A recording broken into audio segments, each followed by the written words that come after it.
Welcome to Comedy MX's Cartoon Classics channel.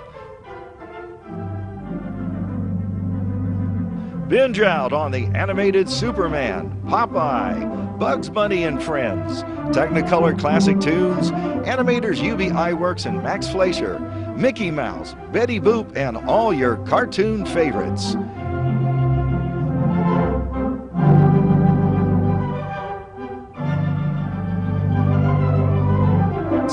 Animate your everyday at Cartoon Classics channel.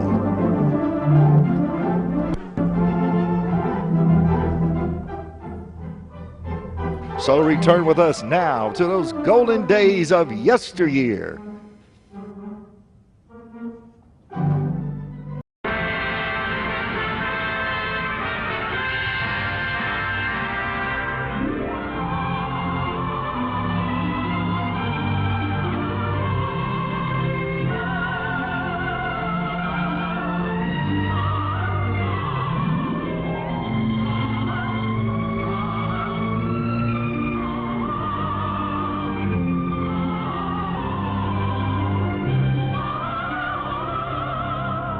Wonderland was wonderful, Donna. Mad but wonderful.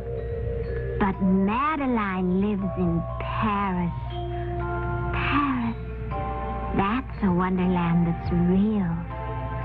All I needed to do to get to Wonderland was to fall down a rabbit hole or step through the mirror. But let's face it, it takes money to get to Paris. Why does Paris have to be so far away? Far away? Oh, but no, mademoiselle. This is Paris. Oh, my. Excuse me for jumping like that, but I've never seen a mouse with a beret and briefcase before. Permit me to introduce myself. I am Francois, and I am a business mouse. I am conducting the Duval cheese survey to find out which type of cheese prefers the people living in this part of Paris. How curious. I'm afraid you aren't in Paris at all. Sacre! I must have made the wrong sick in the sick of the tunnel. You really came here from Paris? Mais oui, mademoiselle. Now, if you will only please tell me your favorite cheese, I am the very busy mouse. Now, Dinah, you're supposed to be polite to visitors, even mice. Don't worry, Monsieur Francois. Dinah doesn't really care for French food. What a pity that the cat is not born with a taste for fine cheese. If you will just tell me your favorite cheese, I can finish the survey report, and then zoop, I pedal the pump back to the Duval cheese factory. In Paris? Oui, Paris, naturellement. Now, your favorite cheese, is it bleu, roquefort, camembert, Bordeaux? But you must tell me something first. In Paris, do little girls really have adventures? Like in this book. Let me read it to you. Or perhaps Chantilly, or Emmental, Pont-l'Évêque, or Limburger? In an old house in Paris, all covered with vines. I know well this little Madeline. She is so full of the crackly pops. Oh, Francois, would you take me to Paris with you? I want to meet Madeline. Hello, mademoiselle. I am conducting the cheese survey, not the travel bureau. All right. I'll tell you my favorite cheese if you'll promise to take me to Paris. Cheeseburgers. Cheeseburgers. Cheeseburgers! Oh, it is too much for my little mouse heart. Fine cheese is my life, my love, my profession. The great cheese is like the great wine. It must be savored for itself alone. But cheeseburgers. What is your name, poor dear? But cheeseburgers are good. Alice. Please, mademoiselle Alice, s'il vous plaît. You have much to learn. I come from the proud mouse family that knows their cheese. My great-great-grandmouse was the great Anatole. Anatole? Oui, Anatole. A mouse among mice. A mouse of France. In all of France, there was no happier mouse than Anatole.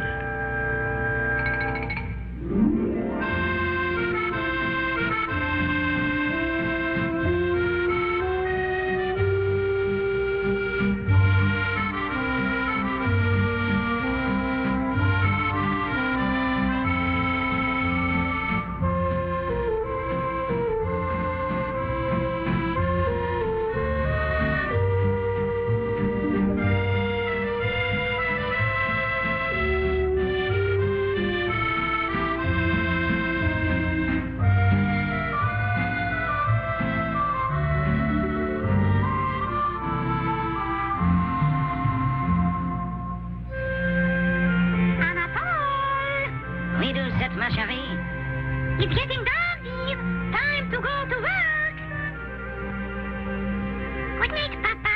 Have a good night at your work.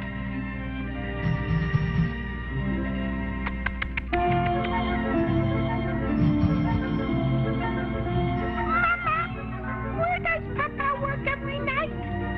At the great Duval Cheese Factory, son.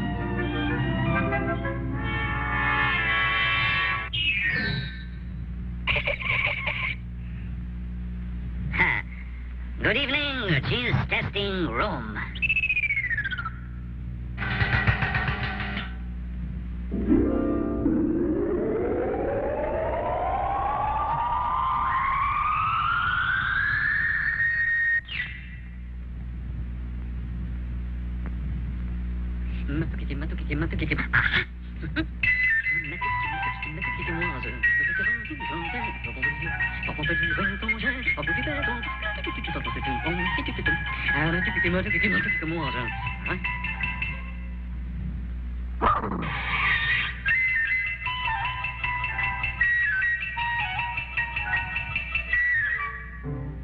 Oh, those mice! Those terrible mice! Look at our beautiful cheeses! Ruined! We can't sell our cheese after a mouse has touched it. All mice are villains. We must rid our factory of them once and for all. Mice are a disgrace to France.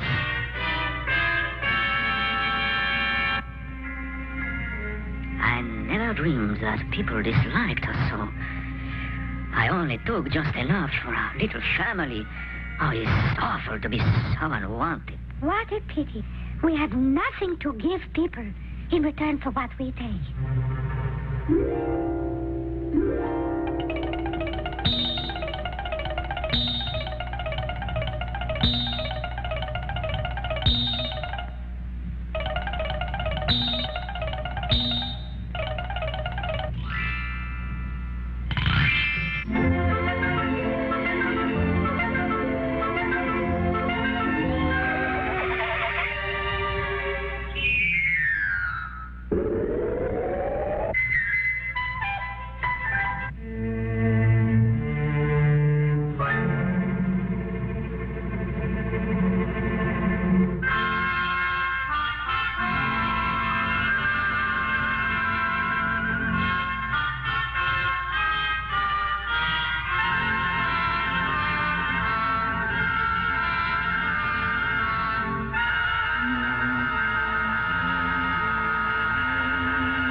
I may be only a mouse, Monsieur Duval, but I know cheese.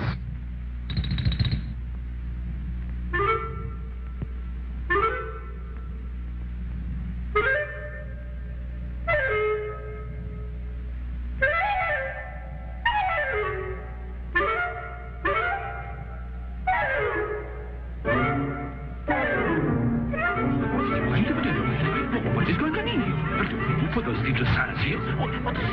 What did they say? What is going on here? Why are your cheese testers not busy testing cheese? Look, someone has already tested it. Anatole? Touché. This Anatole is right. This Roquefort does need more orange peel. More orange peel in the Roquefort. More orange peel in the Roquefort. More orange peel in the Roquefort. But who is Anatole? Less pepper in the pot de salud. Anatole says the camembert should be smoother. Anatole says more pepper in the limburger.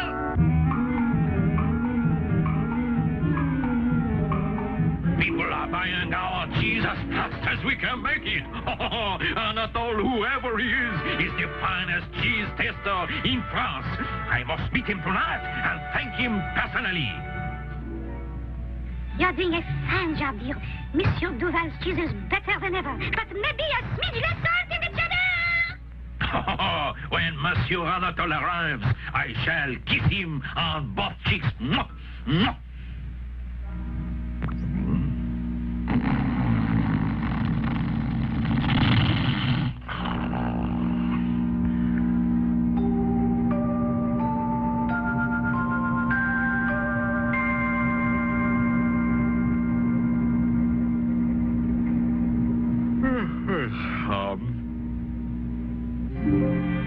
Maybe I leave him instead. A nice letter.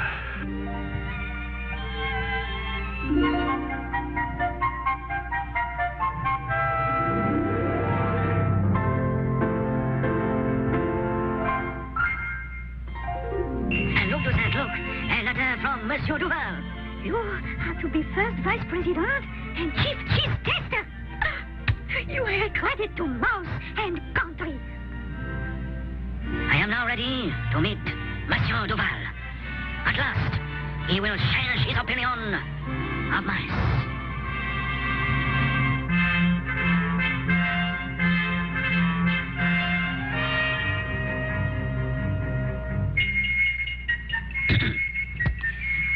Pardon, monsieur. Allow me to introduce myself. A mouse. I am Anatole. Anatole? A mouse? A mouse! Mademoiselle Eclair, come quickly. Observe. He is Anatole. He's a mouse, monsieur. He is Anatole! Quickly, you know what to do. Oui, Monsieur Duval. Oh, thank heaven. Oh, she is just in time. No, monsieur. It is a mistake. Go away, s'il vous plaît. Go away. Wait.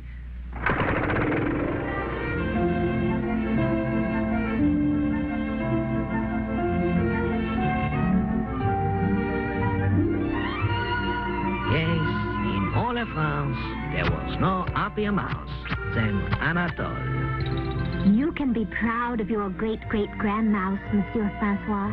I try, Mademoiselle Alice, to carry on the family tradition. At this very moment, I am blown with a grand inspiration. You, my dear, are lovely, charmant, graceful, and you know absolutely nothing about the cheese. In other words, you are perfect. If I know nothing in school, I'm never perfect. It's quite the other way around. I will take you to Paris. You shall taste all of our cheese, and you will tell me which one you like the best. You will be the perfect guinea pig. I beg your pardon. Did you say you would take me to Paris? Of course, on my bicycle. But can you manage? It's so tiny. It's really only a mouseicle. Have no fear, Francois is here with the latest Duval miracle cheese. The secret ingredient is the same magic mushroom you ate in the Wonderland. You mean? Oui, one little nibble, and you will be weeny teeny like me. Oh, it's just like my daddy says. It's the best if you can travel on business. Give me the magic cheese, Francois.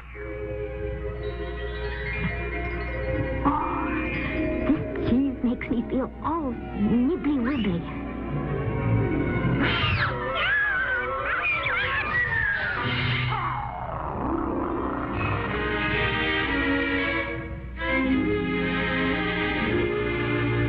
Ooh la la, ooh la la, ooh.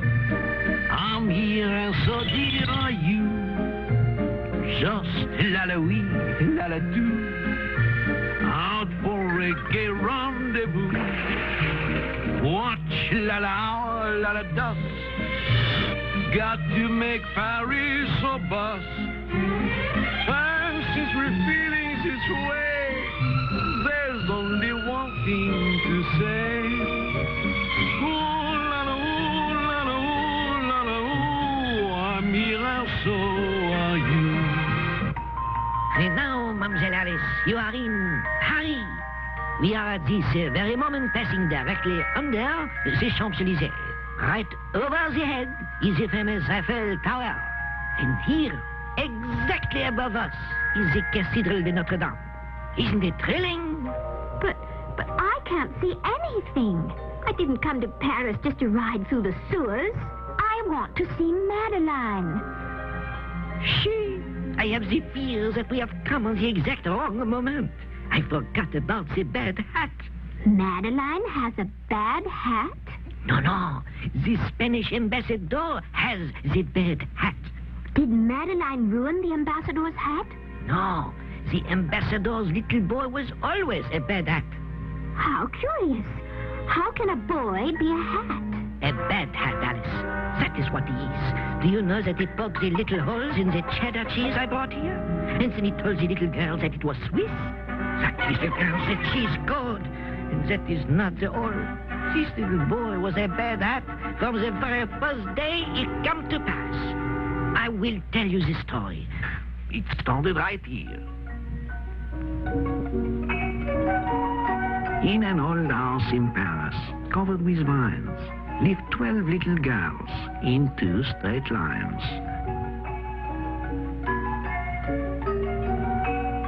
They left the house at 9:30, in 2 straight lines, in rain or shine. The smallest one was Madeleine. One day, the Spanish ambassador moved into the house next door. Look, my darlings, what bliss, what joy. His Excellency as a boy. Madeleine said, it is evident that this little boy is a bad hat. In the spring when birds sing, something suddenly went zing, causing pain or shocked surprise during morning exercise.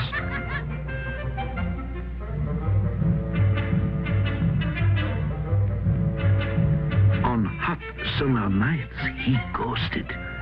In the autumn wind, he boasted as he flew the highest kite.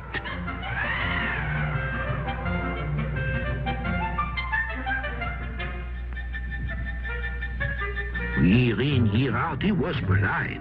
He was sure and quick and nice, and Miss Clavel said, isn't he nice? One day, he climbed upon the wall and cried, come, I invite you all.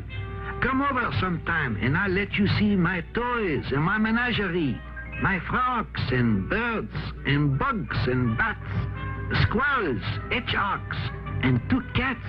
The hunting in this neighborhood is exceptionally good. But Madeleine said, please don't molest us. Your menagerie does not interest us.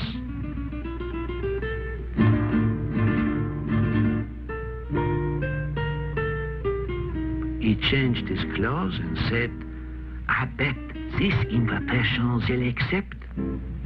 Madeleine answered, a torero is not at all our idea of a hero. The poor lad left. He was lonesome and blue. He shut himself in. What else could he do? But in a short while, the little elf was back again, and his old self. Said Miss Clavel, it seems to me he needs an outlet for his energy. A chest of tools might be attractive. For a little boy that's very active.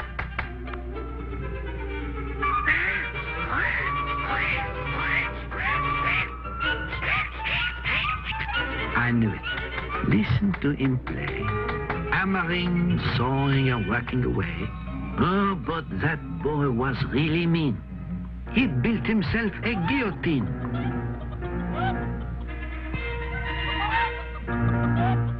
He was unmoved by the last look the frightened chickens gave the cook. He ate them roasted, grilled, and frito. Oh, what a horror was Pepito.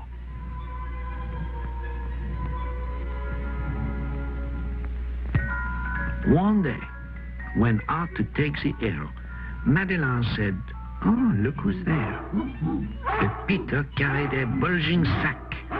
He was followed by an increasing pack of all the dogs in the neighborhood. That boy is simply misunderstood. Look at him bringing those doggies food. He said, let's have a game of tag and let a cat out of the bag. There were no trees, and so instead, the cat jumped on Pepito's head. Ma just listened to the poor boy crying, oh, secours, which you must cry if by any chance you're ever in need of help in France. Miss Clavel ran fast and faster to the scene of the disaster.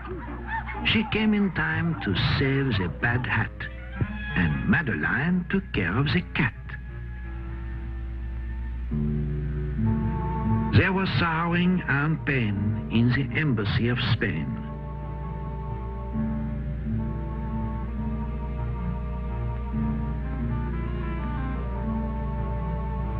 The ambassadress wept tears of joy as she thanked Miss Clavel for saving her boy. Nothing, said the ambassador, would cheer up poor Pepito more than a visit from next door. Only one visitor at a time. Will you go in first, Miss Madeline? So Madeline went in on tiptoe and whispered, "Can you hear me, Pepito? It serves you right, you horrid brat, for what you did to that poor cat." "I'll never hurt another cat," Pepito said. "I swear to that. I've learned my lesson. Please believe I'm turning over a new leaf." "That's fine," she said. "I hope you do. We all will keep our eyes on you." And lo and behold, the former barbarian turned into a vegetarian.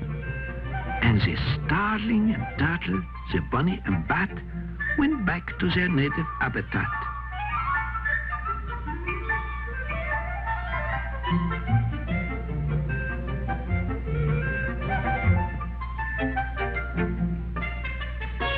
His love of animals was such, even Miss Clavel said, "It's too much." The little girls all cried, "Boo-hoo!"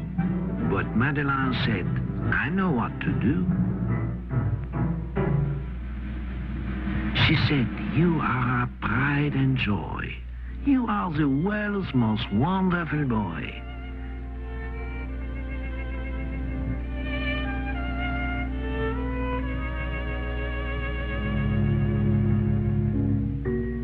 They went home and broke their bread and brushed their teeth and went to bed.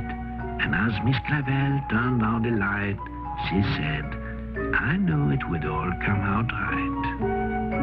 I knew it would come out all right, too. And now I want to meet Madeline myself. But, ma chérie, first you make the promise that you will taste the Duval cheese and tell me which you like the best. I'll tell you right now. I just remembered my real favorite, cottage cheese and jelly. Cottage cheese and jelly. Sacre bleu! I have met the grand boo-boo. This girl has no soul. For the cheese connoisseur, cottage cheese and jelly is even worse than the cheeseburger. Mon Dieu, I shall never smile again. I don't care if you smile or not. You promised to show me Paris. And if you don't, I won't eat any of your silly cheese at all. And if you don't stop frowning, your face will freeze that way. Just like the frowning prince. Ah, if I were a prince instead of only a business mouse, I would never frown. I would smile all the time as I tasted every cheese in my kingdom. Well, I can tell you about a prince who always frowned, and nothing could make him stop. Not even a fragrant slice of camembert? Not even that. He lived in a faraway land, even farther than Wonderland. One day, his father, the king, sat upon his throne, reading him a story. Once upon a time in a faraway land, there lived a beautiful princess with an irresistible smile. All who gazed upon it were forced to smile themselves. Nobody can make me smile. Look. Your face might stay like that, you know. It is staying like this. It will move. Be quiet. And next to the kingdom of the smiling princess was another kingdom. I want that frown removed from your face immediately. It is a royal command. It is an immovable frown. It is not. It is so. There is no such thing. What is the trouble? Did you have a bad day at the wars? It was an excellent day. One glorious victory after another. I have an immovable frown. You have not. It will go away. How can that go away? We'll see.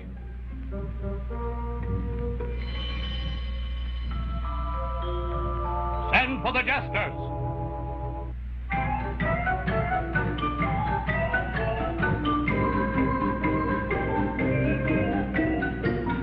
Send for the jugglers.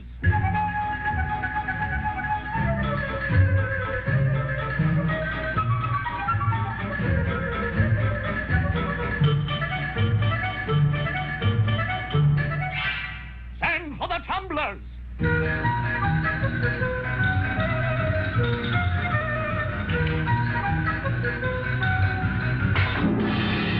The mirror. I only looked at it. The tumblers did it. They shook the walls and cracked the glass. Enough.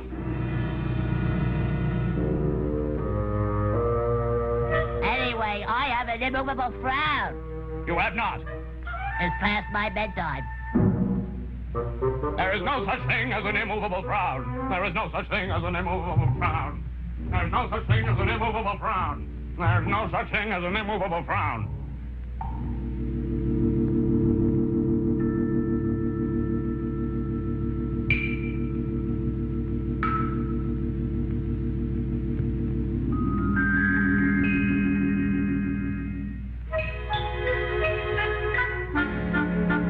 I told you it was an immovable frown. You'd better get your opera on. You'll be late for the wars. I'm not going to the wars this morning. The Grand Wizard will know what to do about that. He can't do anything about it. Nobody can. One thing is certain, there is no such thing as an immovable frown. Your Majesty is right. Of course there is no such thing as an immovable frown. How do you know? I know for many reasons. For one, your father has just said so, and he is the king. Tell us one of the other reasons. Tell me, Your Majesty, just how did all this arise? Yesterday, I was reading the prince a story about a beautiful young princess who happened to have an irresistible smile. And I noticed I happen to have an immovable frown. And I have! You haven't!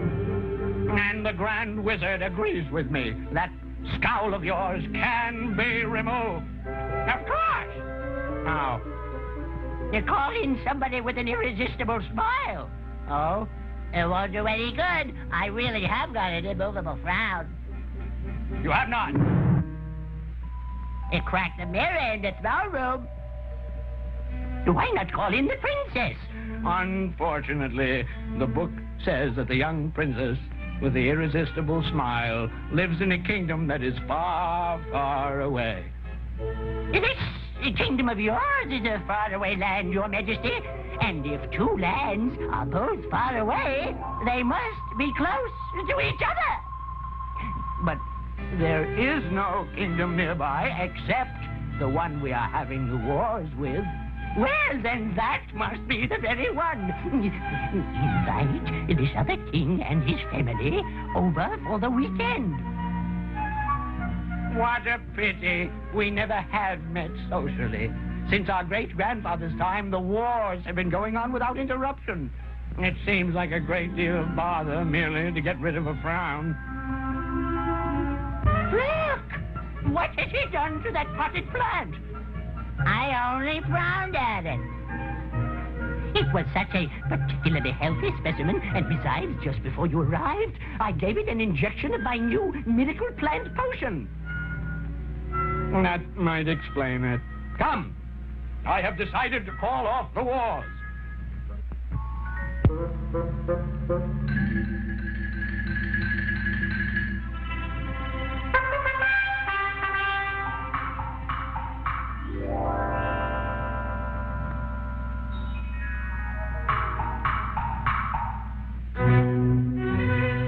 The peace treaty is signed, sire. The wars are ended. I don't know what I'll do with my time from now on. Did you see the young princess?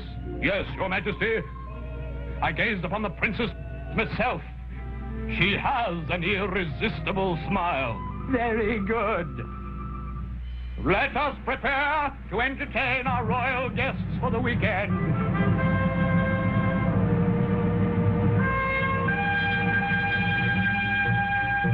No doubt about it, The princess has an irresistible smile. I'm still frowning. Hush.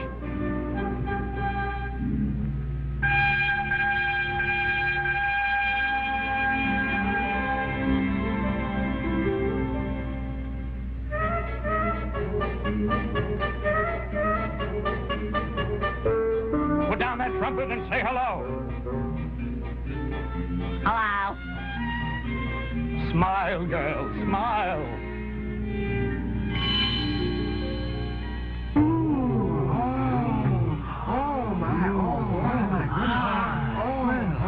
How do you explain this?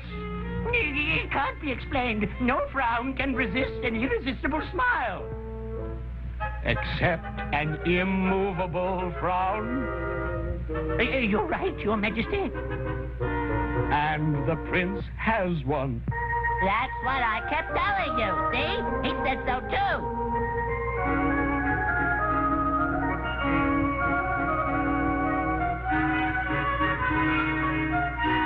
I have an immovable frown.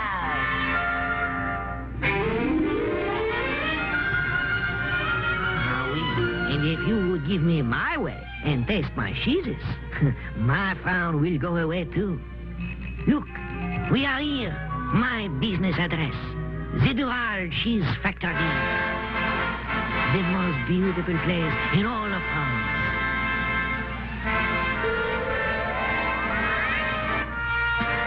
Is it not marvelous, Mademoiselle Alice? It certainly is smelly. Oh yes, the parfum de fromage.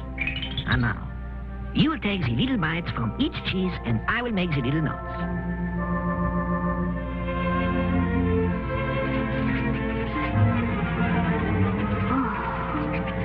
So many moons. Oh, Francois, do you know what the moon really is? Certainement. The moon is made of the green Duval cheese. Pooh, it's not true. I once had a dream where I was a lovely princess named Lenore. Oh, mon Dieu, the poor girl has eaten too much of the wine cheese. And in the dream, I was dizzy in the stomach, just like this. The royal physician came to see me.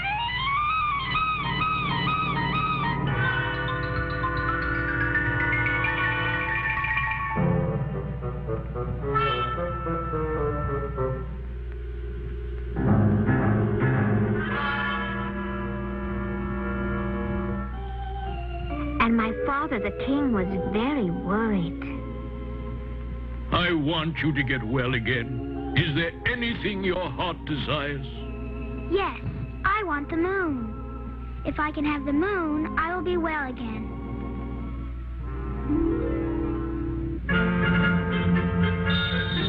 Lord High Chamberlain, I want you to get the moon. If the Princess Lenore can have the moon, she will be well again. The moon?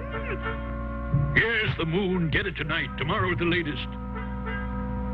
It just happens I have a list of things I have got for you in my time, Your Majesty. Let me see now. I've got ivory and apes, peacocks, rubies, opals, and emeralds, black orchids, pink elephants, blue poodles, gold bugs, scarabs, and flies and amber, hummingbirds, tongues, angels, feathers, unicorns, horns, giants, midgets, mermaids, troubadours, minstrels, and dancing women, a pound of butter, 2 dozen eggs, and a sack of sugar.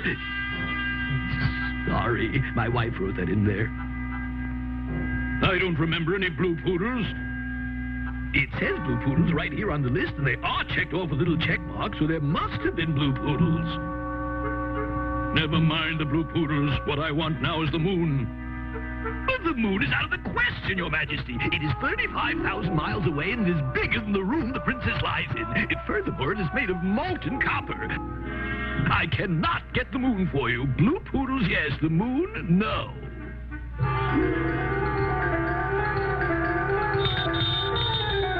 Royal Wizard, I want you to get the moon for the Princess Lenore. I have worked a great deal of magic for you in my time, Your Majesty. Now let's see.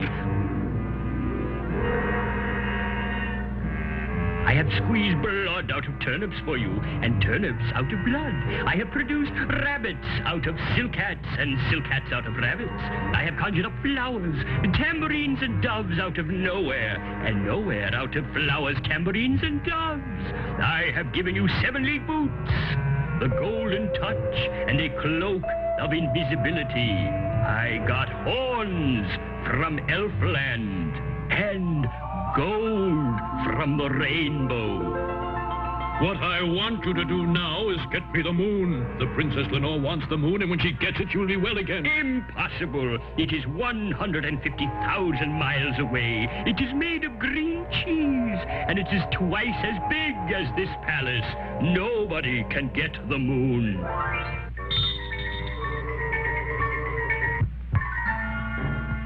Royal mathematician, I don't want to hear all the things you have figured out for me since 1907. I want you to figure out how to get the moon for the Princess Lenore. When she gets the moon, she will be well again. I'm glad you mentioned all the things I have figured out for you since 1907. It so happens that I have a list of them with me. Now let me see. I have figured out for you the distance between the horns of a dilemma, night and day and A to Z. I have computed how far is up, how long it takes to get away, and what becomes of gone. I know where you are when you're at 6s and 7s, the price of the priceless, and how many birds you can catch with the salt in the ocean. 187,796,123, if it would interest you to know. I don't want to hear about 700 million imaginary birds. I want you to get the moon for the Princess Lenore. But, Your Majesty, the moon is 300,000 miles away. It is round and flat like a coin, only it is made of cardboard, and it is half the size of this kingdom. Furthermore, it is pasted on the sky. Nobody can get the moon.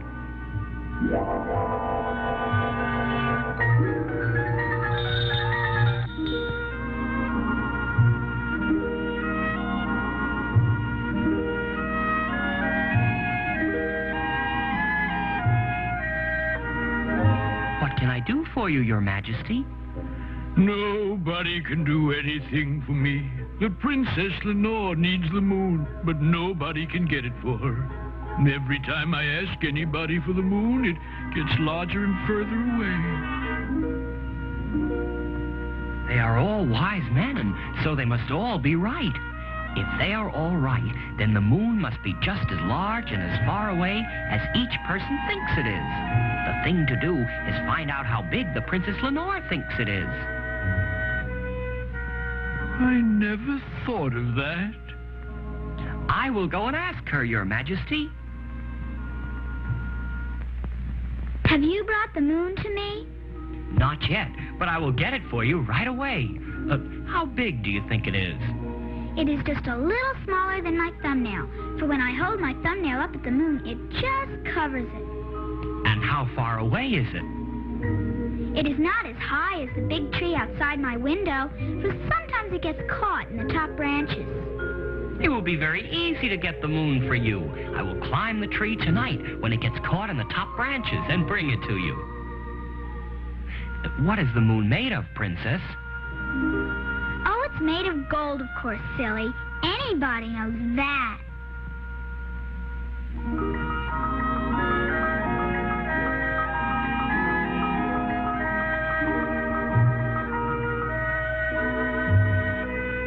What is this thing what you have asked me to make? You have made the moon. Oh, the moon is 500,000 miles away, and it's made of bronze and round like a marble. That's what you think.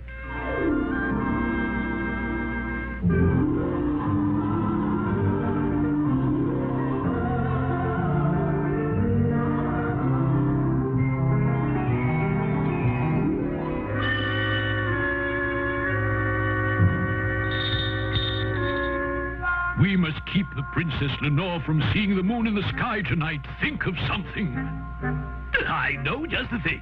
Maybe we can make some dark glasses for the Princess Lenore. Then she will not be able to see the moon when it shines in the sky. If she wore dark glasses, she would bump into things. Then she would be ill again.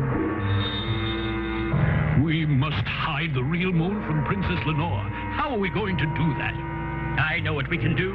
We can stretch some black velvet curtains on poles like a circus tent. Then the Princess Lenore will not see the moon in the sky. Curtains would keep out the air so the Princess Lenore would not be able to breathe and she would be ill again. We must do something so the Princess Lenore will not see the moon tonight. If you know so much, figure out a way to do that. I have it! We can set off fireworks in the gardens every night. We'll make a lot of silver fountains and golden cascades, and then the Princess Lenore will not be able to see the moon. Fireworks would keep the Princess Lenore awake. She would not get any sleep at all, and she would be ill again. Look, the moon is already shining into the Princess Lenore's bedroom. Who can explain how the moon can be shining in the sky when it is hanging on a golden chain around her neck? Who explained how to get the moon when your wise men said it was too large and too far away? It was the Princess Lenore. She seems to know more about it than they do, so I will ask her.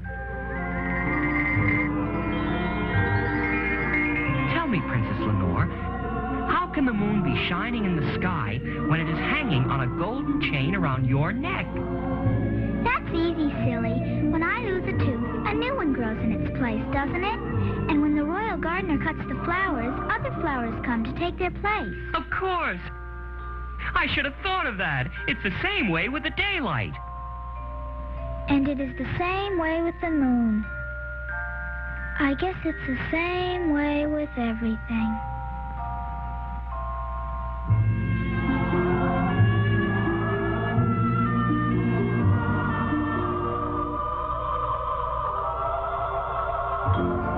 Charming dream, Alice. But please, can't you tell me which is your favorite moon? She's... Francois, you are a one-track mouse. Oh, they're all okay, I guess. But how can I be sure till I've tried them in a cheeseburger? Oh, no, not again with the cheeseburgers. I will be a disgrace to my family, to Monsieur Duval, to France. I am ruined. Now you're frowning again. But really, Francois, all of your cheeses are just fine. When I grow up, I'm sure I'll learn to like them. But now, can I please go to visit Madeline? Ah, bien, little lady. Let us go. But wait. We are just now passing the Gypsy Carnival, where I myself last saw the little Madeline. But this isn't where Madeline lives. Oh, but I saw her here with my own little beady mouse eyes. I was studying the cheese-eating habits of the gypsy camp, and I see they all sing. Of course, the story starts in that same little house, all covered with vines, where live the little girls in 2 straight lines. They left the house at 9:30. The smallest one was Madeline.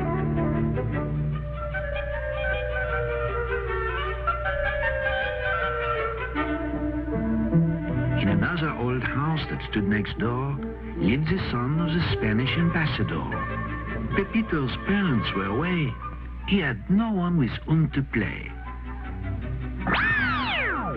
Please come. I invite you all to a wonderful gypsy carnival.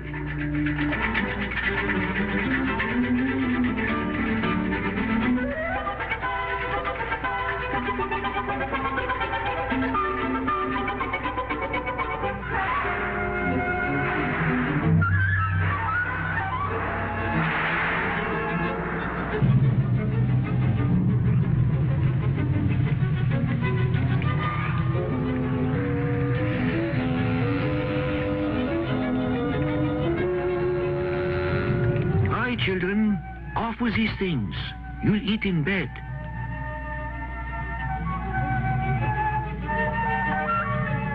Good heavens, where is Madeline?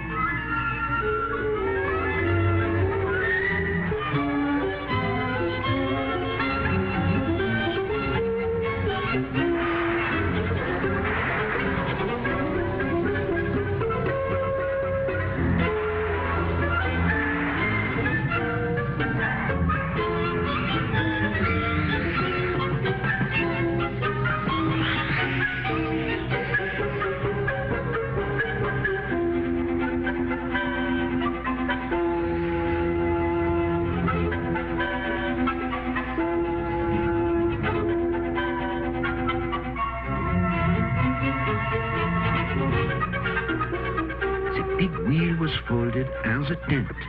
They packed their wagons and away they went. For gypsies do not like to stay. They only come to go away.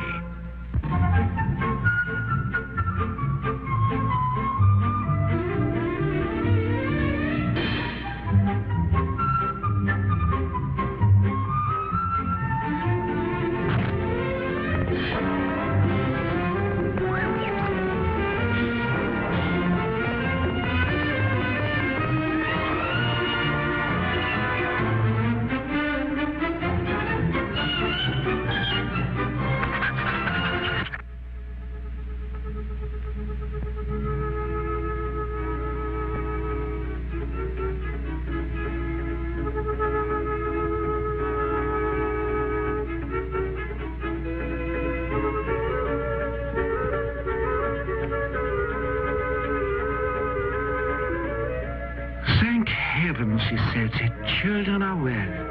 But dear, oh dear, they've forgotten how to spell.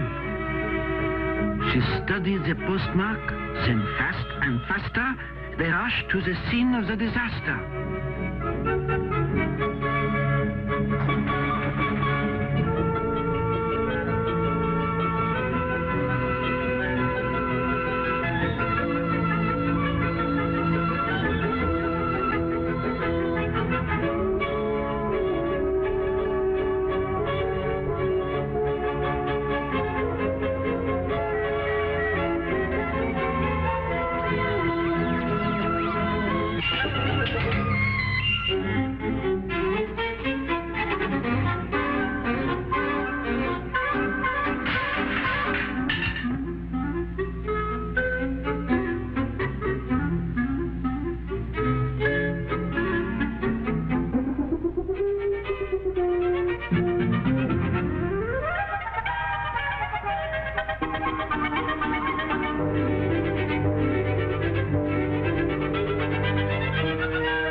We better go back, for if we're not in a zoo or circus, we'll surely be shot.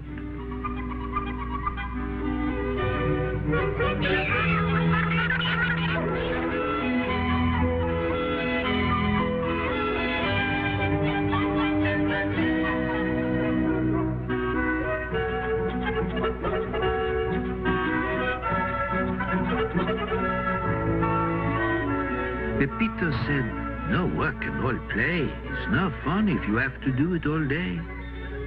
Oh, look, Pepito. Here comes someone we know. Dear Miss Clavel, at last we found you. Please let us put our arms around you.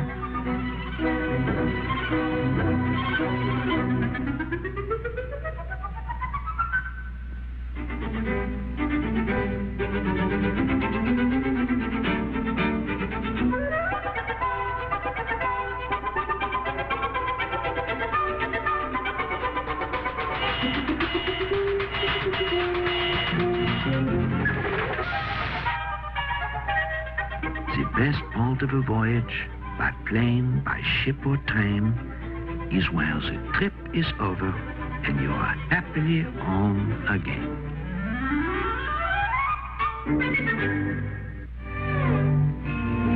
I'm beginning to think that's true after all.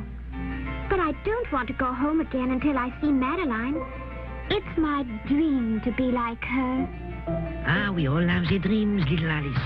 I dream that I will make the cheese so perfect, so delicate, so delicious, that it will be known all over the world as fromage Francois. You dream you could live in Paris and have adventures like little Madeline. What do you think is Madeline's dream? Why, she's dreaming about me. We are silly. We are dreaming about each other. Alice, Alice, look! You are growing again! My topsicle cheese is not yet perfect. The effect is wearing off. Quickly, or you will not be able to get through the mouth hole.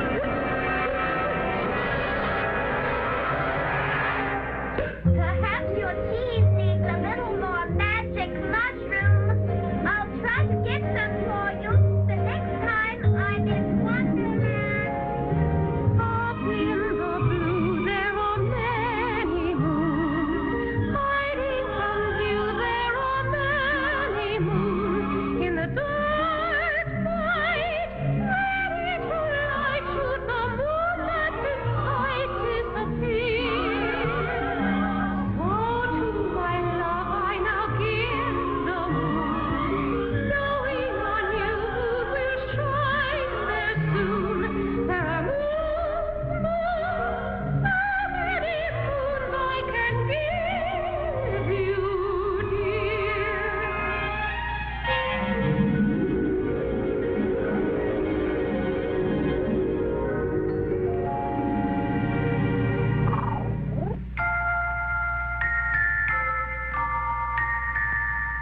Deitch.